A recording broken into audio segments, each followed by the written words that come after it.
Hi again, everybody. It's Laurie White, president of the Greater Providence Chamber of Commerce, and welcome to episode number 83 of Chamber TV. And today we are really happy to welcome to our forum Peter Snyder. And Peter is the vice president of research and economic development at the University of Rhode Island. Hello, Peter. How are you? Good morning, Laurie. It's good to see you. Fantastic.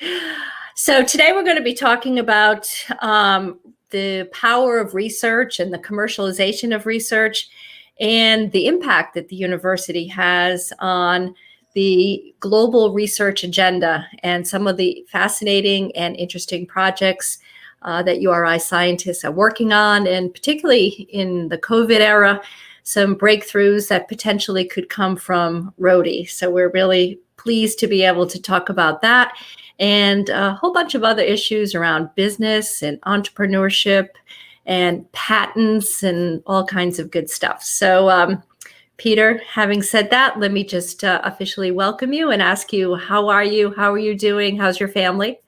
We're doing well. It's been obviously a crazy, surrealistic year for all of us. My family's fine. My daughter's in school in Montreal for this semester, and my son just started at URI, so we're making it. Fantastic. That is so wonderful to hear, and I know it's challenging for young people today to try to, appreciate or experience a college education, the college experience. So everything that parents are doing to try to make that as normal and routine as possible, I salute all the parents out there that are coping with all of this. Absolutely.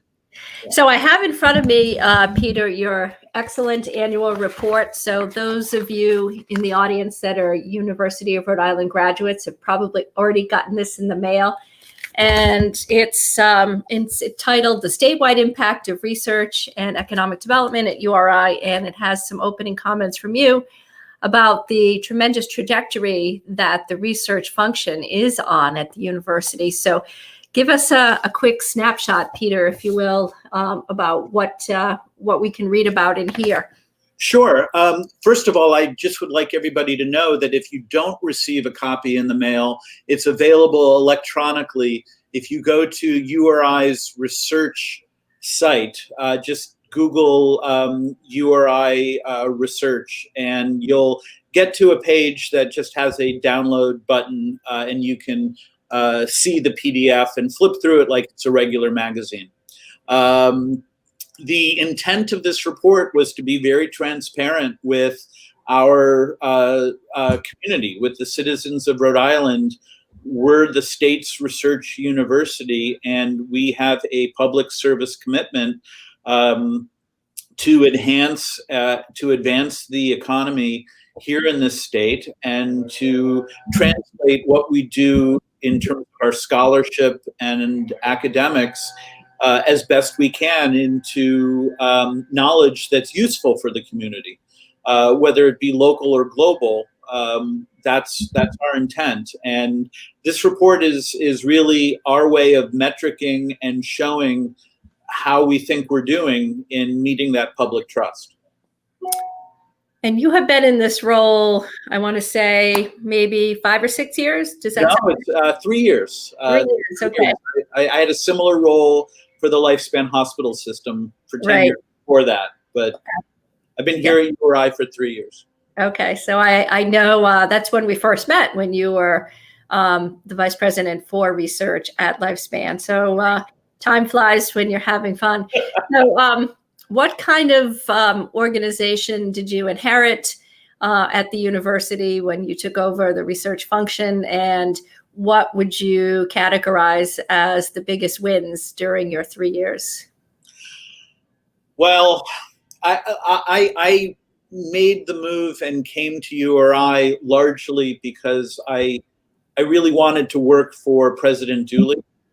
I've really gained a lot from working for him directly and learning from his skill and trying to advance his vision for the university.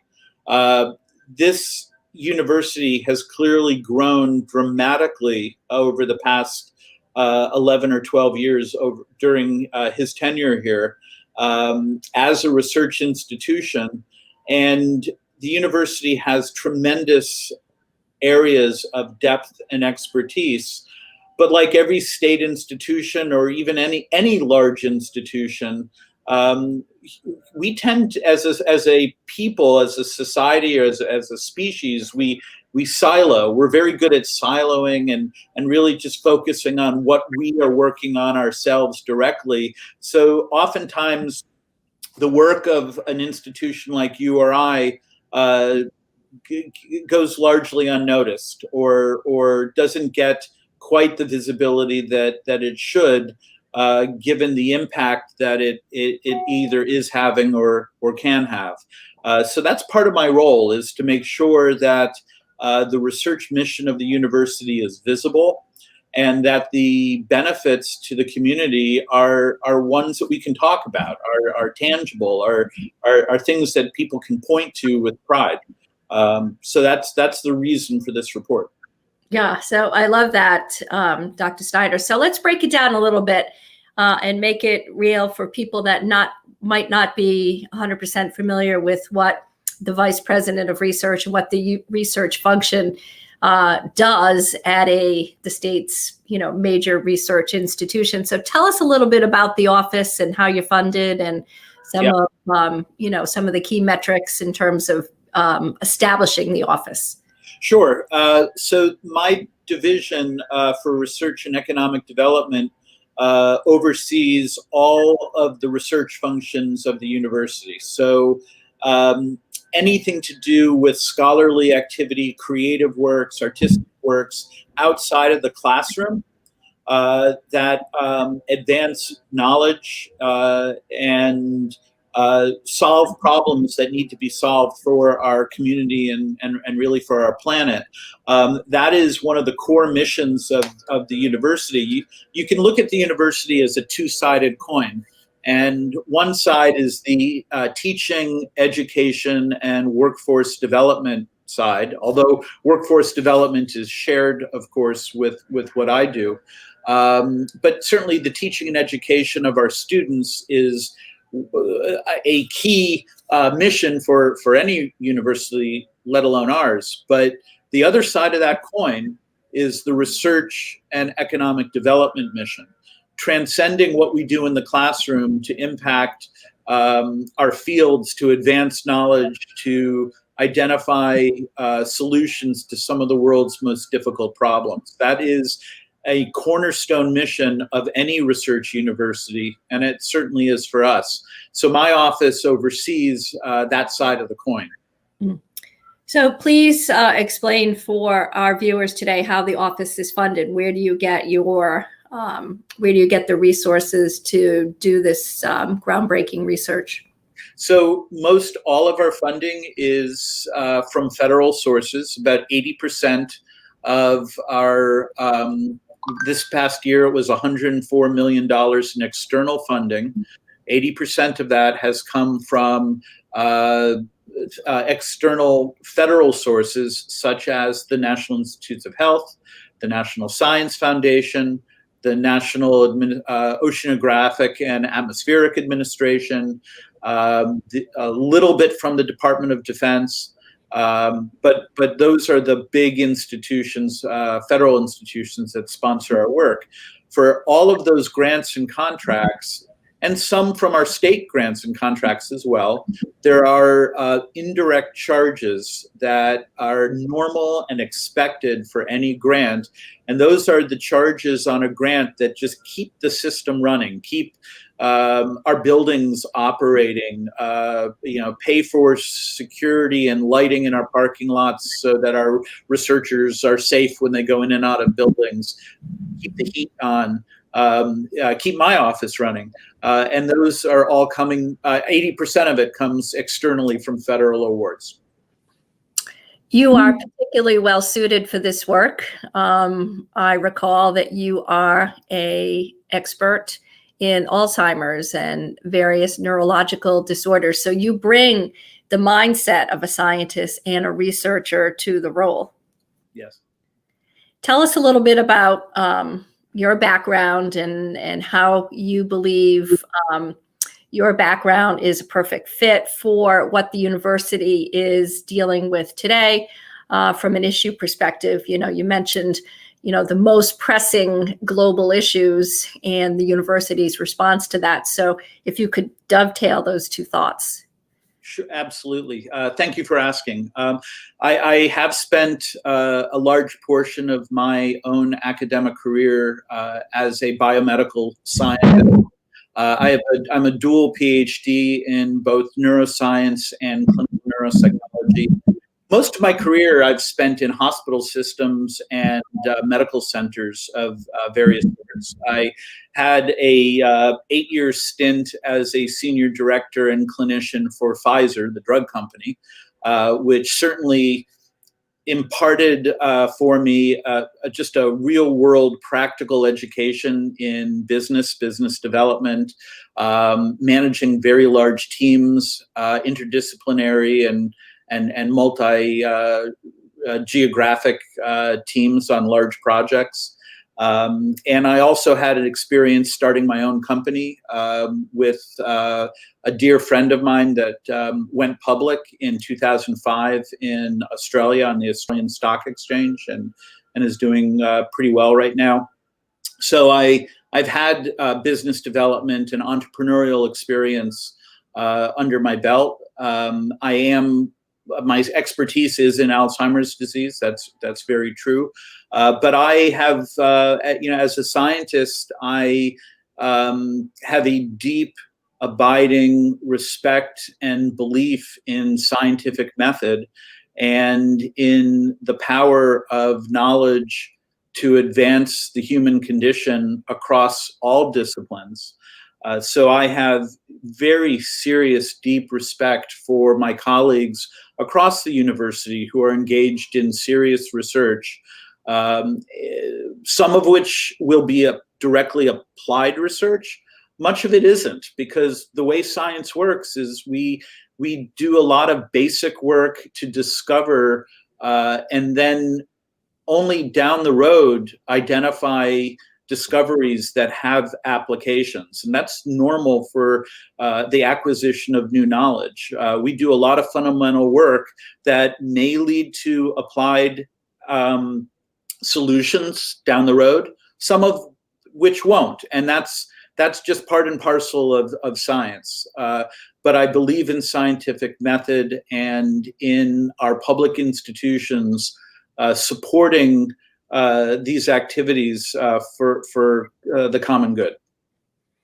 So I'm curious to know what you believe the arc has been in terms of research and the public's willingness and the government's willingness to fund projects like this. Is it expanding? Is it contracting? Are there political overtones that are making a real difference in how you do your work? Yeah, that's a great question. I think if you look back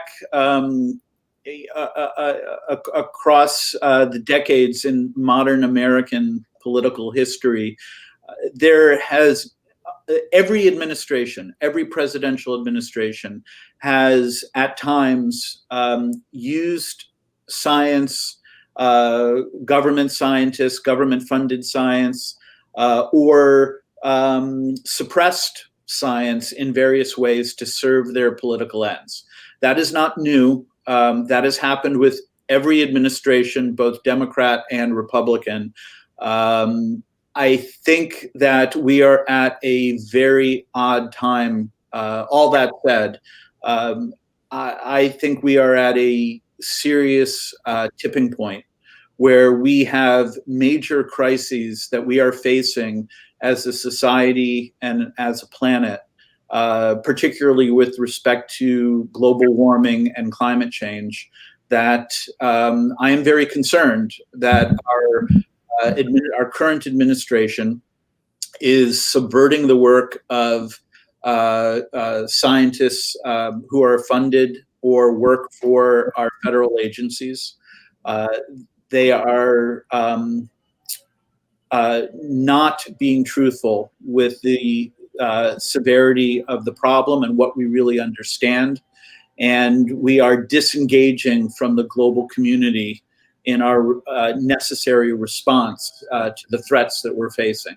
And I think this is a moment in time that institutions like the University of Rhode Island need to be vocal, be present, advance research in those areas, not mince words, and keep pushing a global sustainability agenda forward, regardless of political overtones. We really have to ignore politicians' misuse of science, particularly at this moment, and just focus on observable, testable, repeatable, and refutable ideas.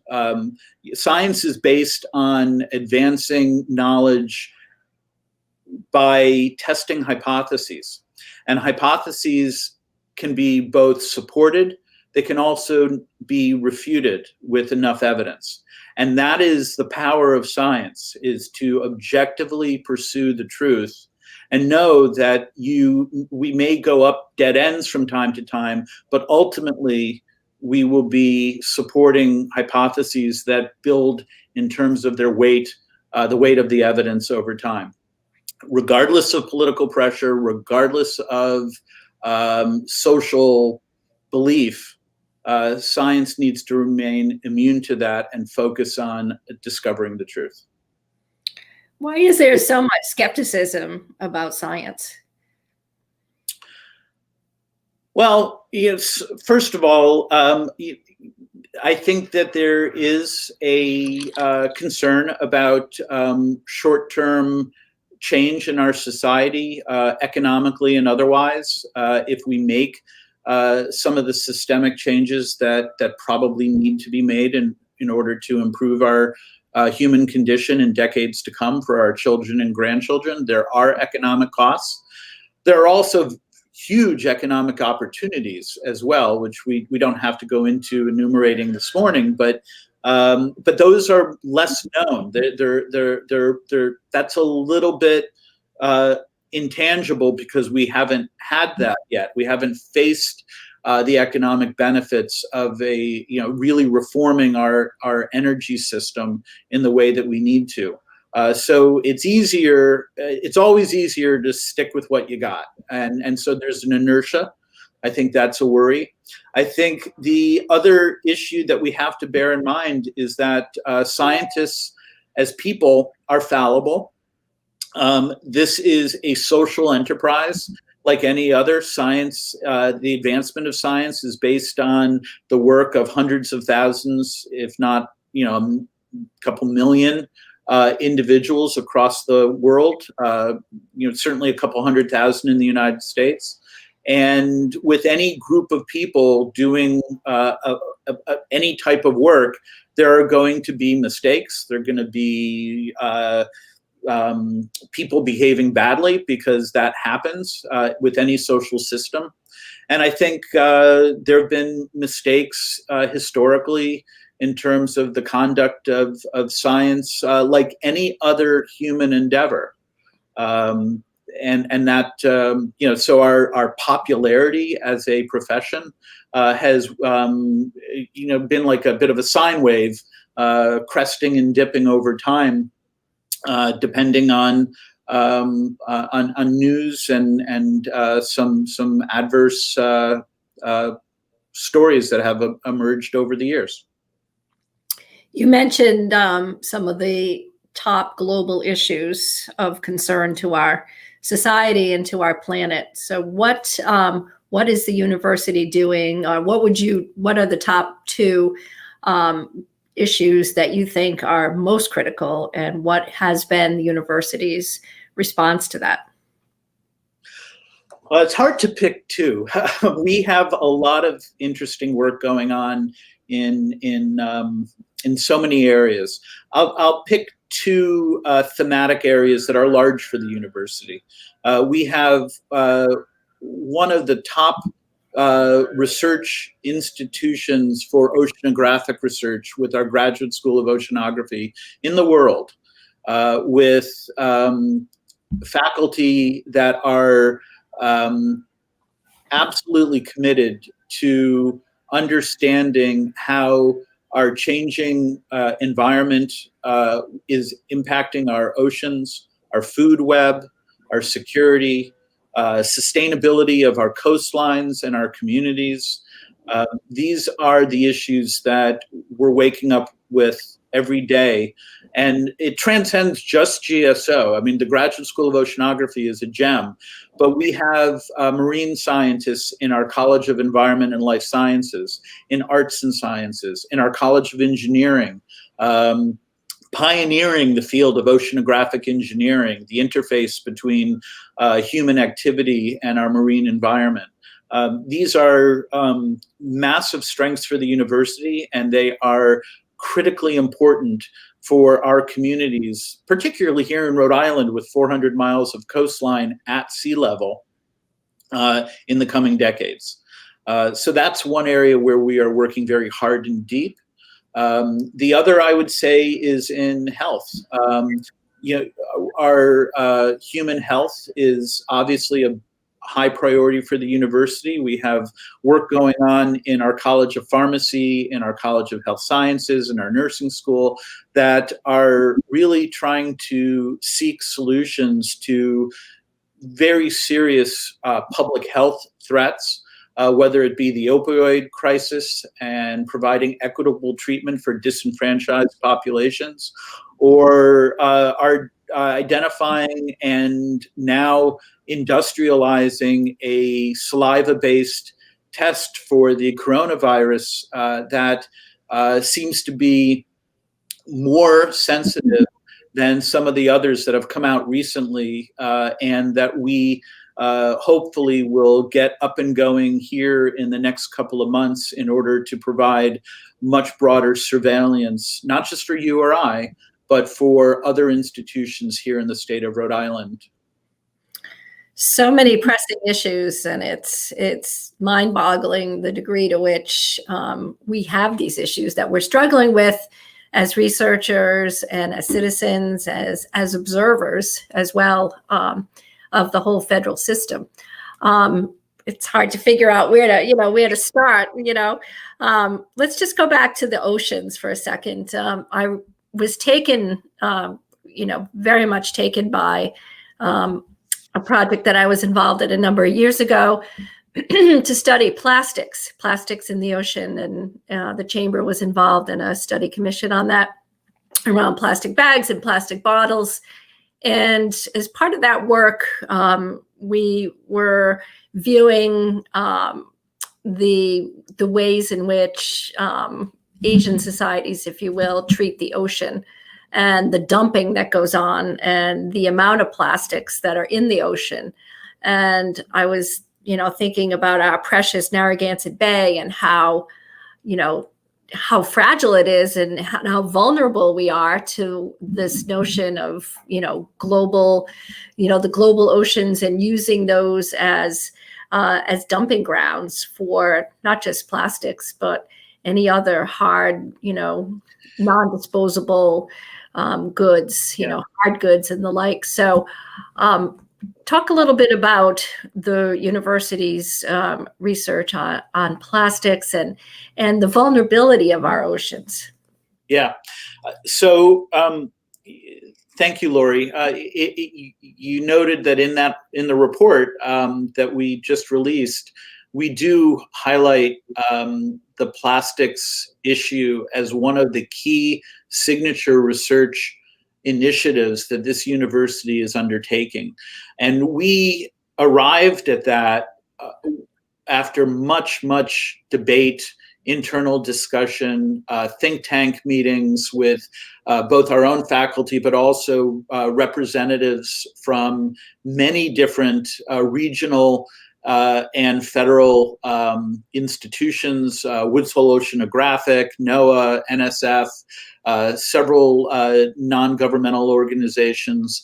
We have come together on that as an issue because the problem is so overwhelming and so complex, and any solutions to mitigate the problem will require the integrated efforts of specialists across a dizzying array of specialties, but specialties that have homes here at a research university. So in thinking about the plastics crisis, and we need to understand that the production of plastics is intimately tied to the petroleum industry, to the use of fossil fuels. That's where it's derived from, to the production of greenhouse gases. So the plastics garbage refuse problem is not isolated and separate from the global warming issues. They're intimately tied together. They are part of the same thing.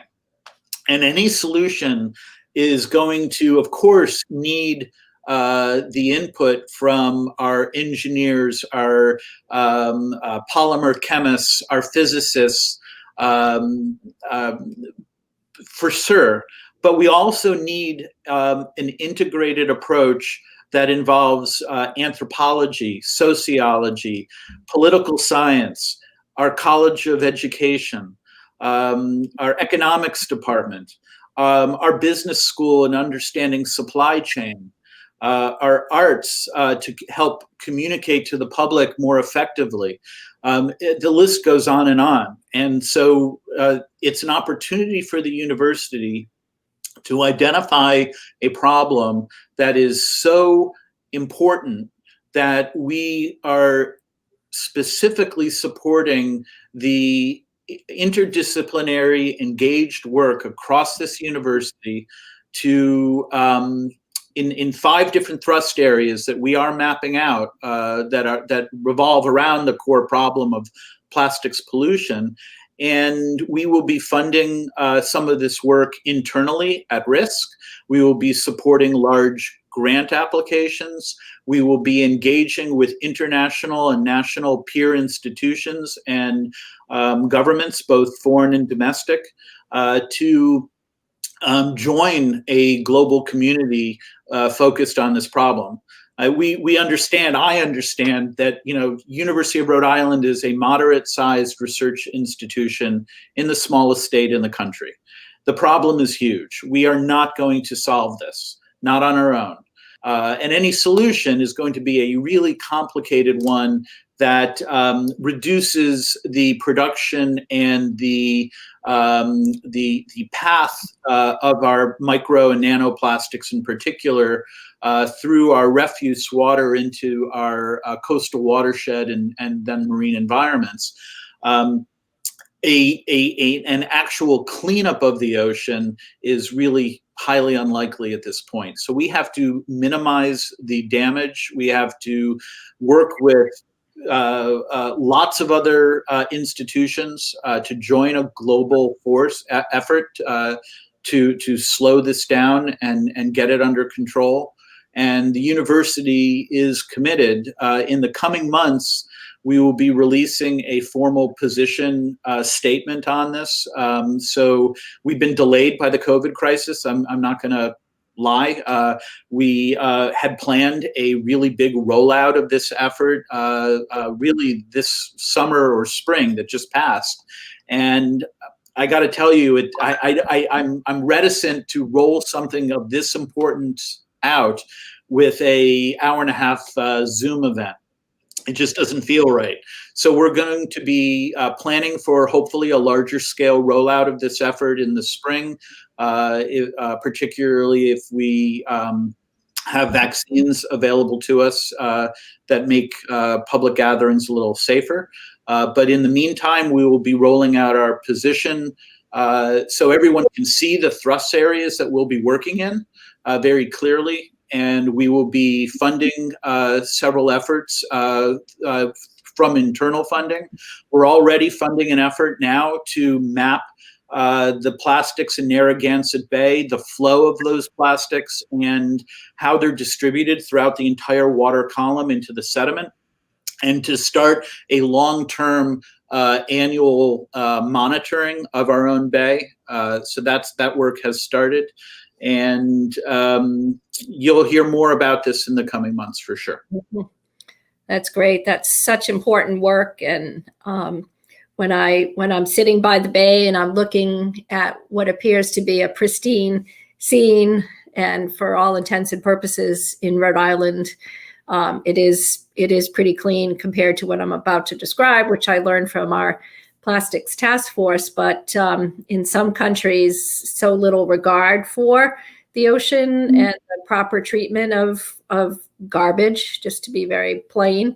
And in some places, they reported, we see the equivalent of an entire large dump truck dumping its load every 60 seconds on the hour, 24/7, into the water, into the oceans. And that's how garbage, trash, refuse, plastics is treated elsewhere on this planet. That's right. And I often look at our beautiful Narragansett Bay, and it makes me physically nauseous to think about, what could be coming our way if, in a tsunami, if you will. Thoughts on the magnitude of the problem? Is that your understanding of the way plastics are treated elsewhere? Yeah, I mean, definitely you're absolutely right. You've characterized the magnitude of the problem very, very well. I would say that, there's a huge issue with, as you noted, plastics pollution, particularly in Asia. But it's fair to say that for many countries that are really suffering the most, it's not necessarily just a lack of concern for the oceans. A lot of this is tied to basic economics, government support and corruption, subsistence living, are foisting our garbage in that part of the world historically for a very long period of time. The exigencies of ocean currents and the travel of plastics. So really to advance solutions, particularly in that part of the world, we have to look at the problem holistically from the economics of their societies and how business runs there, to education, how students in schools are learning about their own environment and how important it is for them and their own protection of their food web, which is in peril. And we have a lot of experience in helping foreign governments and countries develop sustainable approaches to fishing, for instance. That's something that our Coastal Resources Center in GSO for the University of Rhode Island has been working overseas in countries like Senegal and now the Philippines, specifically to help those governments develop sustainable fishing models. We now have to add to that and focus on the plastics problem as well. Mm-hmm. But there's a lot that we can do as individuals that all help. I mean, I'll just give you one fact. When you use certain types of tea bags that they're typically conical shaped, prepackaged tea bags that they kind of feel like cloth, but they're not. They're plastic. And when you use one of those tea bags and make your cup of tea, millions of nanoparticles, small microscopic particles of from that tea bag are released into the tea that you then drink. Those nanoparticles are getting into our tissues. We don't understand the health effects. They get into our water, our waste stream, and then out into the our oceans, ultimately. We don't understand how foreign bacteria, viruses, fauna and flora in the ocean are transported as invasive species on plastics that travel distances in our oceans. We don't understand what our absorption of nanoplastics in our own body tissues may do. So limiting the use of those plastics, limiting single-use plastics, individually will have a lot of collective effect. So we don't want people to give up hope. We want engaged citizens that will work with us. And as hard as it is, when I go shopping, I'm doing everything I can to change my own behaviors. It's really hard when you go to a grocery store and half the things you want to buy, more than half the things you want to buy, are wrapped in plastic.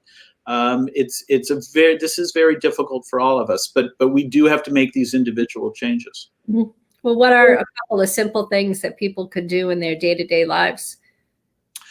One thing I worry about with this coronavirus pandemic is that if you look over the past 15 years, there has been a cultural shift in terms of how we view the use of single-use plastics, whether they be straws from Dunkin' Donuts or switching from styrofoam to cardboard cups, or not using single-use plastic bags at the grocery store. We were doing pretty well. And of course, we all know that there have been a number of municipalities here in Rhode Island and throughout the country, many that have had created single-use bans on plastics. Unfortunately, with the viral pandemic, much of that has been thrown to the wind. In many cases, very many cases, those single-use bans have been suspended. We are now using single-use plastics at a furious rate, and it's accelerated, it's increased because we're now producing insane amounts of personal protective equipment, PPE, masks, those disposable surgical masks that we're all using that get thrown around and you're finding increasingly in our waste and on our beaches. It's accelerating. We're having trouble now stockpiling the little saliva tubes for our saliva tests that we're developing because they're in incredibly high demand everywhere. And of course they should be, because we need them for the saliva testing. But it's all going to add to the problem. And what I worry about is the cultural implications. It took 15 years really to start to shift as a society how we think about single-use plastics. I worry that that's all being done overnight because of this pandemic. And what will it take to get back to where we were? How long will that take? How do we shift back? That's going to take a lot of work. And that's why we need the input from our social scientists, our educators, our artists, to work with our scientists to begin to plot how do we move back to where we were pre-COVID. Mm. Thank you for sharing that. We're all learning so much as we go along and trying to feel our way through this. And, I hear you completely about the flip back to using the disposable plastics, single serving, utensils, as opposed to potentially contracting the virus from things that are washed and shared otherwise. So let's continue to build on the coronavirus and the COVID-19 response, moving away from the whole very intractable, seemingly, discussion about plastics and global warming and climate change and the like. But onto COVID, and let's just talk a little bit about the etymology of the virus. Can you clear up some misconceptions about how it started around, bats and things like that? How did this get going? Well, I'll preface my remarks by saying that I'm an educated consumer of the literature on this. I'm not a virologist myself. We have virologists on faculty that are a lot more have a lot more expertise than I do. I think our best understanding remains that this is a virus that crossed species likely from human exposure or consumption from one of the wet markets in China. That's not a crazy idea. That happens. That has happened. It will happen again. Explain what a wet market is.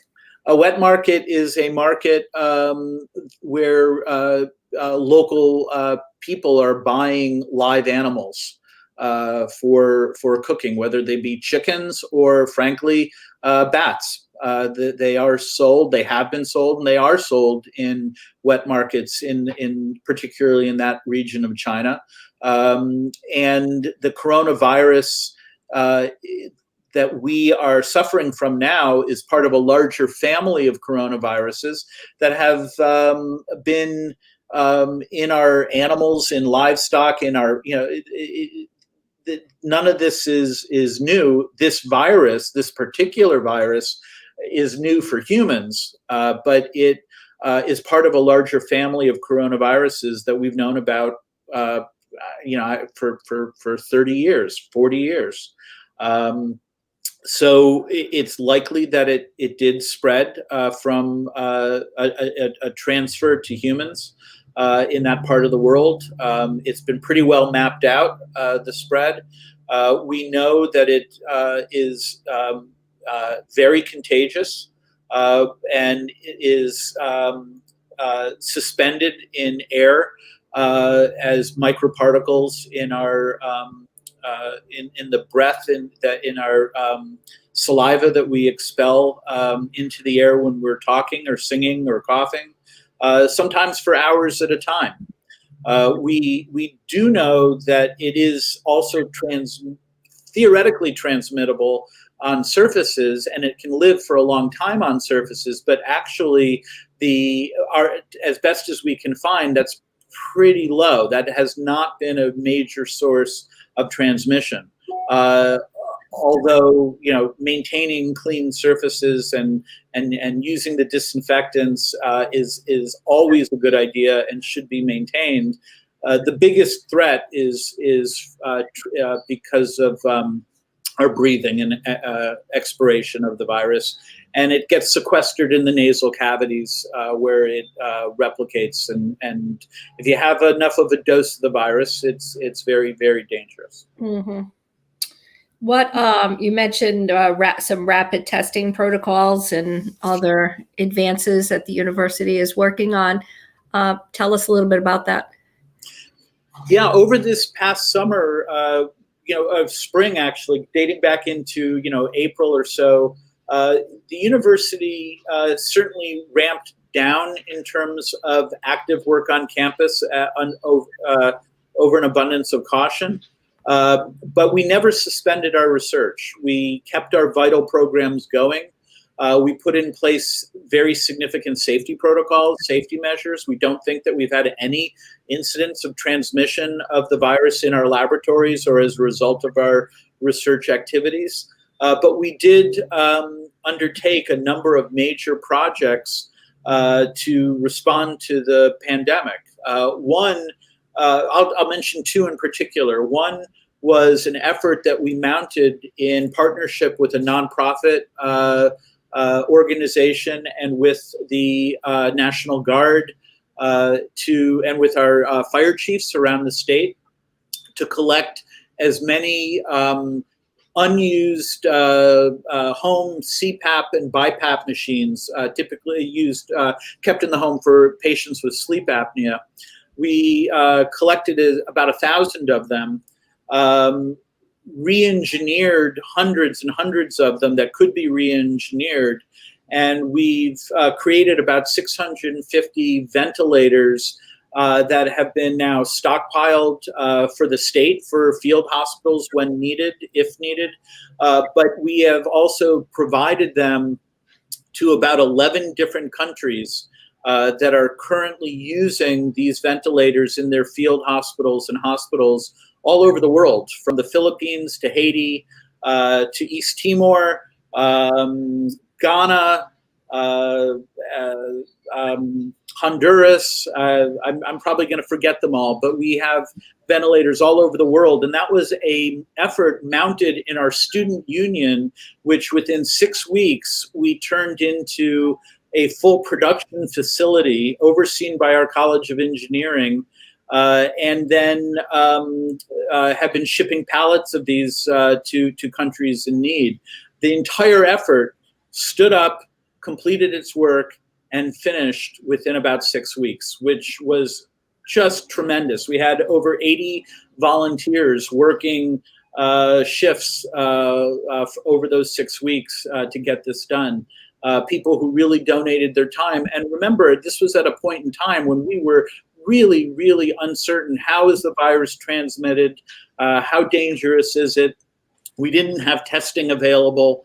So it was, for these volunteers to step up, it was a pretty big deal. The other thing I'll mention is our effort to develop the saliva-based test. We had a laboratory in our College of Pharmacy led by Dr. Angela Slitt, who has been working tirelessly to re-engineer a platform technology with one of our partners, Thermo Fisher, a corporate partner, to develop a saliva-based test that we are working on with our Department of Health, that we hope we will be able to stand up internally within the next month or two. And it would hopefully allow us to test all of our students so regularly that we will be able to really ramp up our surveillance and protect our community as best as we possibly can, and then be able to provide testing, hopefully, to other institutions that are in need as well. Yeah. So your goal is what, a couple of times a week to test the student population? Yeah, I mean, certainly I hope that we'll reach it. I don't want to make any promises about what we'll be able to do, but the goal would be twice a week for all students, and for our athletes that are engaged in contact sports, where they're in particular close proximity to each other, sharing locker rooms and bodily contact. The goal would be 3 times a week. Mm-hmm. So that's our goal. That's where we're heading. I hope we get there. A lot of things can go wrong in the next couple of weeks because this is a scientific effort and things can fail. But we're guardedly optimistic that we're making the progress we need to make on that. Is the university working on the vaccination response? I don't know that we are working on a vaccine at this point. I don't think so. I don't think we're working on a vaccine per se. That's not, that area of vaccine development wouldn't be a deep strength for the university. Mm-hmm. We have to pick our battles. We can't do everything, and we have to know what we're good at and focus in deep on those things, and trust that we have partners that will focus on what they're good at. So we have a couple of minutes left, and I want to touch on a particular expertise of yours, as we mentioned at the top end of the program, and that was your expertise in Alzheimer's. Leave us with some encouraging thoughts that, we are on the precipice of really beginning to understand this devastating disease and be able to, forestall it or even mitigate it with some of the research that is being populated now under your leadership. Yeah. We have a lot of important work going on here in learning how to diagnose the disease decades before clinical symptoms arise, which is really a goal so that we could intervene early when we have a therapeutic that's effective and protect quality of life before it diminishes to a great extent. As many know, I'm working in this area focused on biomarkers that are industrializable, that can be released for wide use, including retinal imaging markers, because everybody our age and older needs glasses and needs regular exams to have their prescriptions changed from time to time. So to me, that's a point of care where we can monitor large, numbers of older adults on a very regular basis. So that's one area of strength for the university. We have work going on in our Ryan Neuroscience Institute focused on understanding and developing therapeutics for a major amyloid protein related disorder that's related to Alzheimer's disease called cerebral amyloid angiopathy.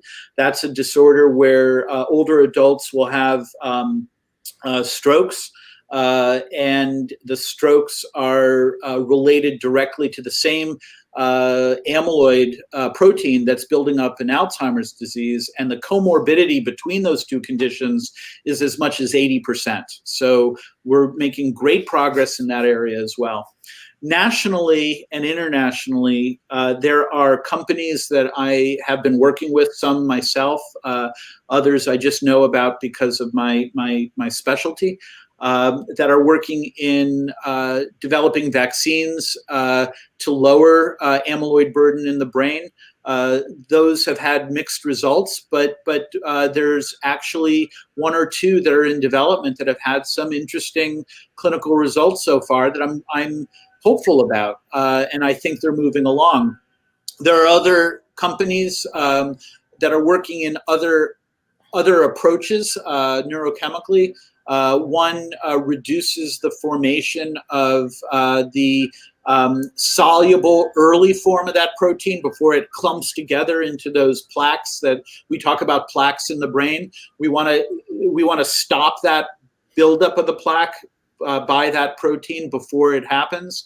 And there's a company that has a small molecule that just went into human testing last week, and I think the data so far are very encouraging.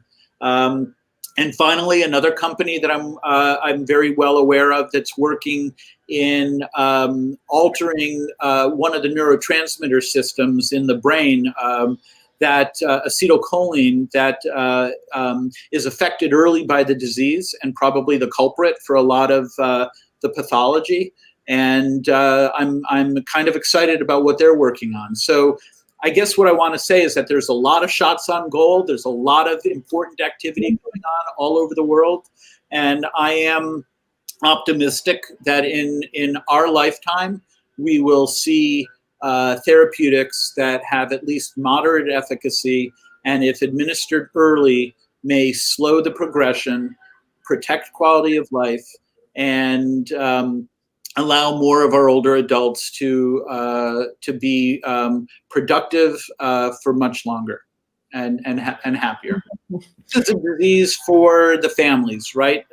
We want to protect quality of life, not just for the patient, but when someone has Alzheimer's disease, it is a terrible, terrible burden emotionally, socially, and economically for the entire family. And so this is a major disease that we are working on, knowing that we are under the gun. There's a clock ticking because our population is aging, and we all know it. So this is an area where I think there's a frenzied amount of activity. I am still optimistic, and I wouldn't be as committed to the field if I didn't think that I would live to see an effective therapeutic. Well, this has been a very humbling and important conversation, and I'm glad that you are leaving us on an optimistic note about some of your beliefs and your longstanding perspective on science and what you see your colleagues doing across this country and across the globe in trying to solve some of these major issues, thorny global problems. So we've learned so much over the course of the last hour. Anything on a hopeful note? Well, one last thought. I don't want to dwell anymore on the plastics initiative. I will just say that we are seeking partnerships with corporate partners, as well as all the other kinds of university and governmental partners that I mentioned before. We need to engage with companies, with manufacturers, with distributors who have a clear and abiding interest in that problem. And we are looking to partner to advance that initiative cooperatively with our business community. It's really critical that we engage the business community productively, cooperatively, and in partnership to tackle some of these most vexing problems. So I may be hitting the road and meeting with some of the members of the chamber as best I can, and to advance those potential partnerships. And I hope that any of your members who have an interest, representing their companies would contact me as well. Absolutely. You are always welcome, and you always have played a very strong and visible role in the work of the chamber. And we really appreciate that, as have many of your colleagues at the university. We do have an Innovation Providence group that has strong representation from the university, where we talk about what's happening in our state with other research institutions, our hospitals, colleges, universities, and, to your point, most importantly, bringing private industry into the mix and figuring out collectively how we can address some of these, truly vexing problems, as you put it. Yeah. So I'm going to leave you now, but before I leave you, I just want to ask you one other question. I know that you are a woodworker as well, and I'm noticing your desk. I'm wondering, did you make that desk, Peter?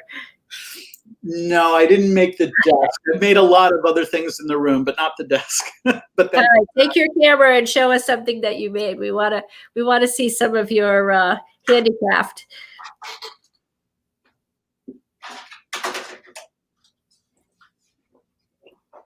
So amazing! Look at that.